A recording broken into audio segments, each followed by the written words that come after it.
the biblical writers themselves, what they wrote in the Bible, they have a biblical worldview. It's not our worldview. It's a couple millennia ago. You understand that? So the writers that wrote the scriptures, that wrote about the divine counsel, like in Psalms 82, they were making you aware, making it known to everyone that it's not that God had created other gods. So there's pantheism is real. No, it's not about that. These are spiritual beings. They're all referred to with the word elohim, the word plural, used over 2,000 times in the Old Testament. So when you begin to understand how it's used half a dozen times. Disembodied spirits, demonic spirits, about the Nephilim. It talks about these spiritual angels, these spiritual beings that are in heaven, they're in the divine council. So only the interpretation, what surrounds the passage, will help you identify how it's truly used. If you don't understand that, what's end up happening is you can get confused. Every time you see the word God, you just think it's God, or God's plural. What do you mean? And you don't understand that worldview. So back in those days when they wrote the scriptures, it's God revealing to them that this is what's going on behind the scenes in the unseen realm, where spirit beings are in operation. That makes sense? Now we live in the physical realm. And the movie or the documentary through its study portrays that God wanted a family. So in Eden, that was the place where the angels, even though we don't read it through the first 3 chapters of Genesis, they were there.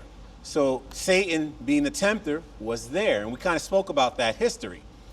And we see that through Job chapter 38, when God is rebuking Job and he's saying, where were you? And he tells him when he created everything that the angels were rejoicing at the creation. This is before man was made. So they were already on the scene. So God already desired a family.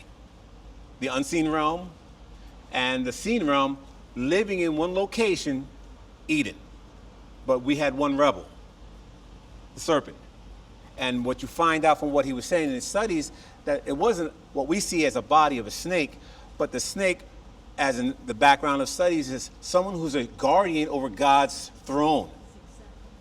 Do you understand that? So we see snake, that's a symbol of a guardian over God's throne, and he rebelled, and of course by deceiving Adam and Eve, he got the left foot of fellowship, got kicked out of the garden.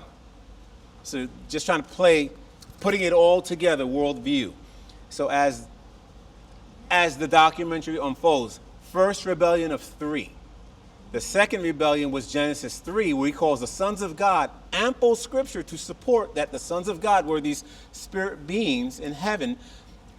These sons of God versus Jesus being the son of God. I want to make sure you understand the difference is Jesus is the only unique son of God, not the only begotten that we're used to in the King James Version. Make sense? What's the difference in the uniqueness of God? Is that he is uncreated. He's sovereign. All others are creation. Big difference in status and who they are. An Elohim, a God per se.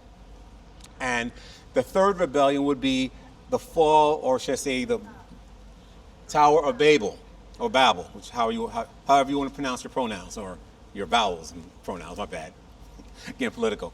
All right, so that whole thing, when the nations were separated, when you read in Deuteronomy, those who are doing the study, we're about to get into Deuteronomy, you'll see that God said when he separated the nations, he did it according to the sons of God.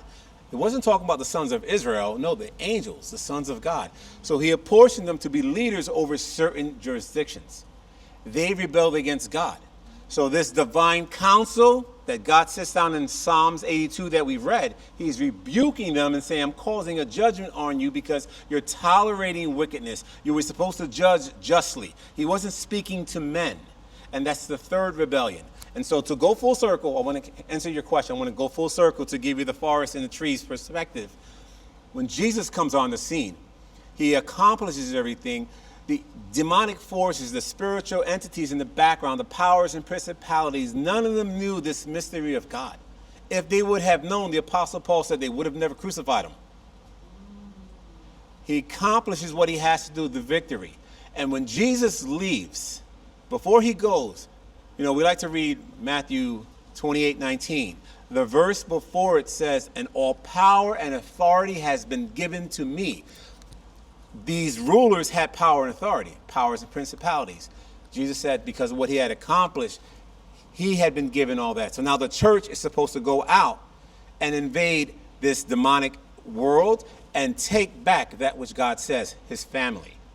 Proclaim the gospel to save those out of darkness and bring them to a kingdom of light. Does that make sense? The game plan of what God was accomplishing? And doesn't mean that these demonic forces aren't real and aren't working in the world. They certainly are. If you go to other countries and they're talking about these demonic forces and these different gods, it's real. But they're not real gods and elohim, as in all-powerful, all-knowing.